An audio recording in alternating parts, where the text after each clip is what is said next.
Good morning বন্ধুরা, কেমন আছো তোমরা সবাই? আশা করি সবাই ভালো আছো, আমরাও ভালো আছি। আমাকে আজকে 16ই মে আমার অ্যানিভার্সারি, তাই আমরা আমাদের অ্যানিভার্সারি, তার জন্য আমরা মন্দিরে গেছিলাম সকালবেলা পুজো দিতে। দেখো ওরা তিনজনে যাচ্ছে। এই যে মন্দিরটা খুব সুন্দর, শিব ঠাকুরের মন্দির। দেখো আমরা ভিতরে যাচ্ছি, এখানে একটা মূর্তি আছে। দেখো ভিতরটা ঘুরে দেখাচ্ছি, কত সুন্দর উপর। দেখো মন্দিরটা কত সুন্দর।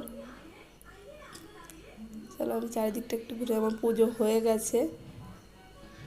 দেখো আমরা চলে যাচ্ছি। অনেক টাইম ভিতরে কাটিয়েছিলাম, কিন্তু অনেকটা ভিডিও করতে পারিনি। এইমাত্র মন্দির থেকে আসলাম, এসে জাস্ট ফ্রেশ হলাম, জামাটা শাড়িটা খুলে রাখলাম। চলো আজকে ব্লগটা দেখতে থাকো। আজকে আমাদের অ্যানিভার্সারি। আজকে দিনটা সারাদিনটা কেমন কাটাই চলো দেখে থাকো।